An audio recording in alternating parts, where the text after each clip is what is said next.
नमस्कार दोस्तों, मैं हूं आपका होस्ट सूरज कुमार और आप देख रहे हैं BAPSH IGNOU Hindi YouTube channel.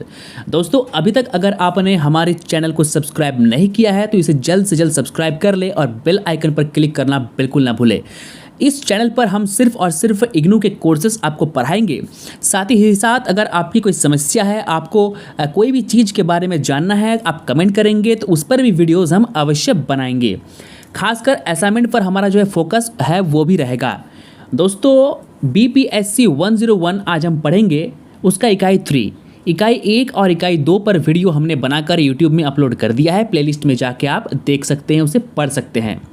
आज हम बात करेंगे इकाई 3 यानी उदारवाद पर। तो आइए शुरू करते हैं बिना किसी देरी के। पहले हम देख लेते हैं कि आज हमें इस चैप्टर में पढ़ना क्या है। सबसे पहले हम जानेंगे उदारवाद का सिद्धांत के बारे में, उसके परिभाषा के बारे में और चिंतकों के बारे में। उसके बाद हम पढ़ेंगे उदारवादी के सिद्धांत के विभिन्न चरण, यानी उदारवाद का जो सिद्धांत है वो किन किन चरणों से होकर गुजरती है। पहला है पुरातन उदारवादी, आधुनिक उदारवादी और नव उदारवादी। उसके बाद आलोचनात्मक मूल्यांकन पर हम फोकस कर इस चैप्टर को हम क्लोज कर देंगे। तो ये चैप्टर काफ़ी छोटा है, 20 मिनट की ये वीडियो बनेगी दोस्तों। तो आइए बिना किसी देरी के शुरू करते हैं आज का हमारा ये टॉपिक। दोस्तों, उदारवादी चैप्टर को शुरू करने से पहले आपको यह जानना बहुत ही आवश्यक है कि आखिर उदारवाद है क्या। इसे लेकर उतना चर्चा जो है वो क्यों होती है देश और दुनिया में।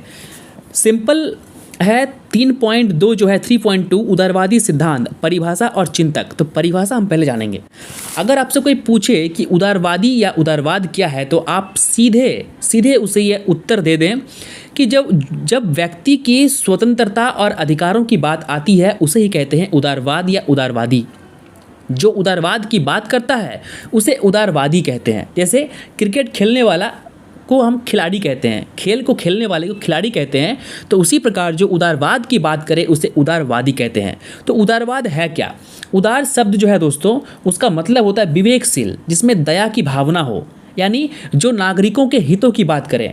वैसा सिद्धांत, वैसा अवधारणा, वैसा विश्वास जिसमें लोगों के अधिकारों की बात हो, उनकी स्वतंत्रता की बात हो, उसे ही कहते हैं उदारवाद। ये क्लियर है। दूसरा है कि उदारवादी किसके बारे में बात करते हैं। उदारवादी उन व्यक्तियों के बारे में बात करते हैं, उन अधिकारों के बारे में बात करते हैं जो अधिकार किसी राज्य के द्वारा दबाए जाते हैं। बहुत सारे ऐसे स्टेट होते हैं, ऐसे देश होते हैं जहां पर उनके नागरिकों के अधिकारों को दबाया जाता है। जैसे चाइना में वहाँ के नागरिकों के अधिकारों को दबाया जाता है। वहाँ के नागरिक अपने सरकार के विरुद्ध बात नहीं कर सकते, वहाँ के मीडिया को छूट नहीं है, वहाँ के जो जितने भी लोग हैं वो बाहरी देशों की जितनी भी कंपनी है, फेसबुक है, गूगल है, यूट्यूब है, उसको यूज़ नहीं कर सकते। यानी चाइना की जो सरकार है वो लोगों के जो अधिकार है उसको दबा रही है।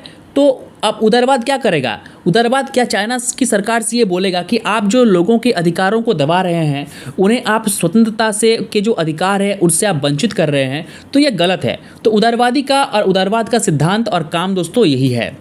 आगे बढ़ने से पहले आप जान लें कि उदारवाद का जो जनक है, उदारवाद के जनक के रूप में जाना जाता है जॉन लॉक को। और उदारवाद का जो ये अवधारणा है वह 17वीं सदी में जो है अस्तित्व में आई, यानी इस शब्द से 17वीं सदी में लोगों का परिचय हुआ।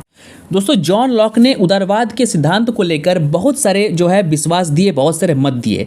पहला कि पुरुष महिला एक तार्किक रचना, यानी पुरुष और महिला को लेकर आप तर्क कर सकते हैं। दूसरा ये दिया कि व्यक्ति अपने हित और सामान्य हित में कोई विरोधाभास नहीं, यानी व्यक्ति का जो व्यक्तित्व हित है, जो उसका जन्मसिद्ध अधिकार है और जो सामान्य अधिकार है वो बिल्कुल सेम है।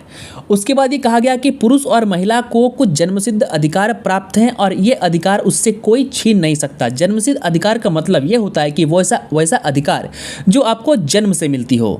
उसके बाद जॉन लॉक ने कहा कि नागरिक और समाज जो है या फिर जो राज्य, जो स्टेट है, वह कृत्रिम संस्था है, यानी भगवान ने या फिर वह शुरू से वो बनकर नहीं आई है, उसे लोगों ने बनाया। हमारे समाज को हमने बनाया, हमारे देश और राज्य और डिस्ट्रिक्ट को हमने बनाया। चौथा यह कहता है कि नागरिक समाज जितने भी हैं, चौथा जो उनका सिद्धांत है वो ये कहता है कि सामाजिक जीवन के विभिन्न क्षेत्रों में ठीक प्रक्रिया अपनाने के लिए स्वतंत्रता, समानता, न्याय और लोकतंत्र की खोज का उदारवादी सिद्धांत है। पांचवा जो कहता है वो ये कहता है कि आपको ये अधिकार है, सभी नागरिकों को ये अधिकार दिया गया कि आप अपने किसी देश में आपको इस बात की स्वतंत्रता है, इस बात की आज़ादी है कि आप कोई भी संस्था या संगठन का निर्माण कर सकते हैं, कोई भी एनजीओ बना सकते हैं, कहीं भी जा सकते हैं, कहीं भी घूम सकते हैं और आपको अपने कानून और न्याय का समान अधिकार जो है वो है। यानी सीधी सी बात है, जॉन लॉक ने उदारवाद को लेकर यह कह दिया कि सभी नागरिकों को समान अधिकार प्राप्त हैं, सभी नागरिक अपने जन्म से स्वतंत्र है, उन्हें राज्य या फिर स्टेट या फिर देश या कोई जिला या कोई सरकार, ठीक है, अपने जो है वो अधीन नहीं कर सकती, अपने गुलाम वो नहीं रख सकता। सभी व्यक्ति खुले तौर पर वो आज़ाद है, वो कुछ भी कहीं भी कुछ भी कर सकता है। दोस्तों अब हम बात करेंगे उदारवादी सिद्धांत के चिंतक के बारे में। चिंतक मतलब ऐसे व्यक्ति जिन्होंने उदारवाद के बारे में विचार किया और अपने अपने सिद्धांत प्रस्तुत किए। दोस्तों अगर उदारवादी सिद्धांत के जो चिंतक है उनके बारे में बात जब भी आएगी तो 3 लोगों का नाम आएगा। सबसे पहला जॉन लॉक, जिसने उदारवाद के सिद्धांत को प्रतिपादित किया, दूसरा एडम स्मिथ और तीसरा है जेरेमी बेंथम। ये 3 लोग उदारवादी सिद्धांत के सबसे बड़े चिंतकों में से एक हैं। अब इनमें से जो जॉन लॉक है, जॉन लॉक को उदारवादी के जनक के रूप में जाना जाता है। एडम स्मिथ की बात करें तो उन्हें अर्थशास्त्र और राजनीतिक अर्थशास्त्र के जनक के रूप में जाना जाता है और अगर बेंथम की बात करें तो उन्हें उपयोगितावाद के संस्थापक के रूप में जाना जाता है। दोस्तों आगे हम पुरातन उदारवाद के बारे में पढ़ेंगे, उससे पहले आपको बता दें कि जॉन लॉक को पुरातन उदारवादी के संस्थापक के रूप में भी जाना जाता है और पुरातन उदारवादी को कभी कभी नकारात्मक उदारवादी भी कहते हैं। दोस्तों उपरोक्त 3 चिंतकों के बाद यानी 3 चिंतकों के अलावे और एक चिंतक हैं जॉन रॉल्स।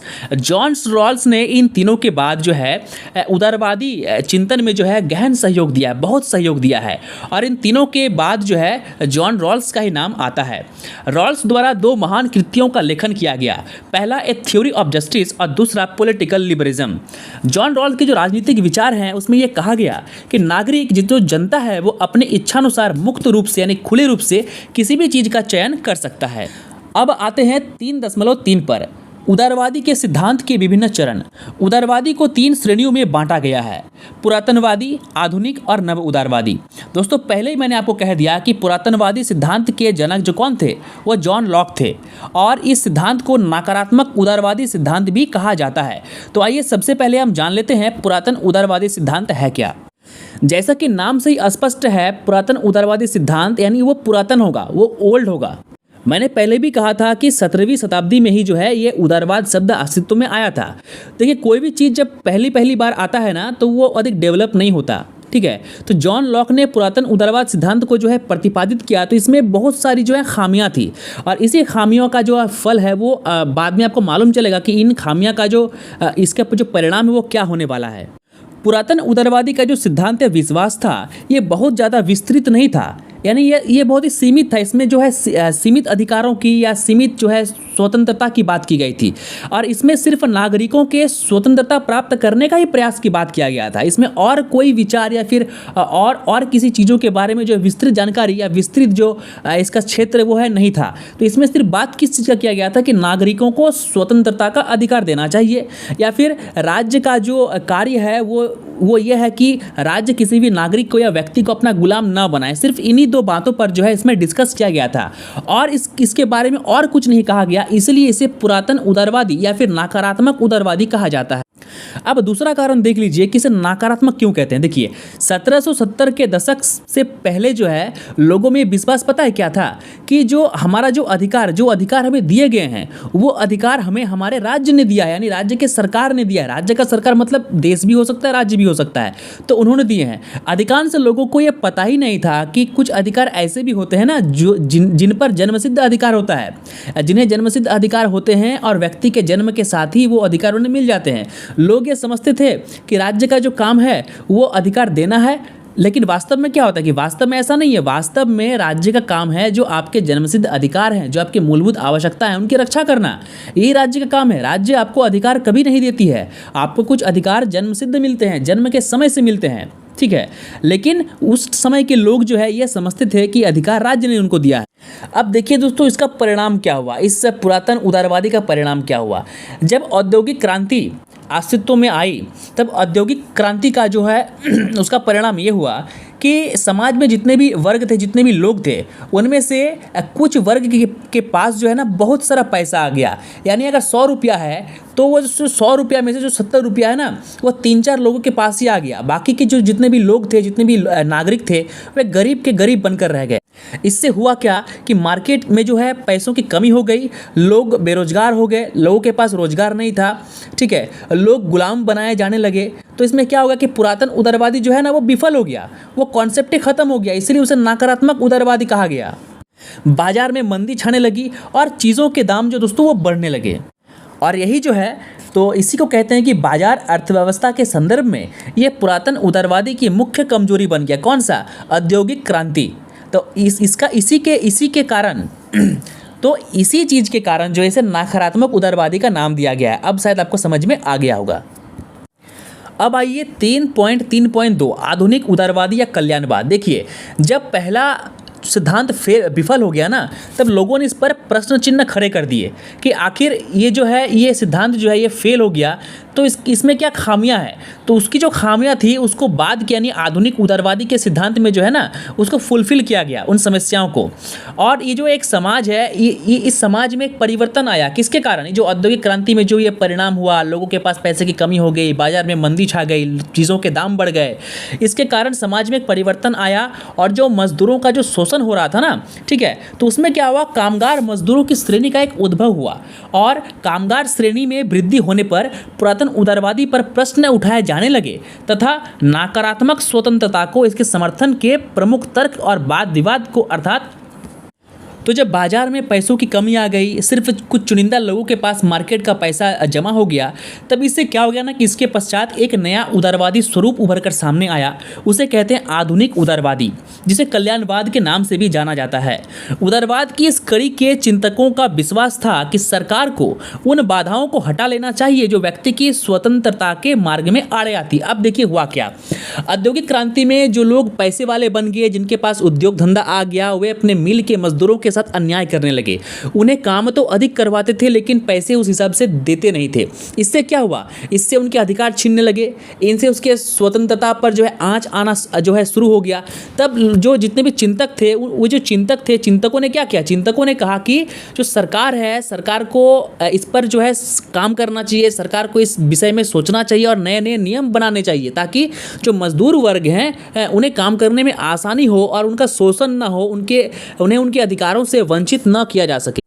अब ये जो आधुनिक उदारवादी सिद्धांत है, ठीक है, इस सिद्धांत का जो मुख्य व्याख्याता थे वे थे टी.एच. ग्रीन। इस नाम को आप बिल्कुल याद रखें, टी.एच. ग्रीन।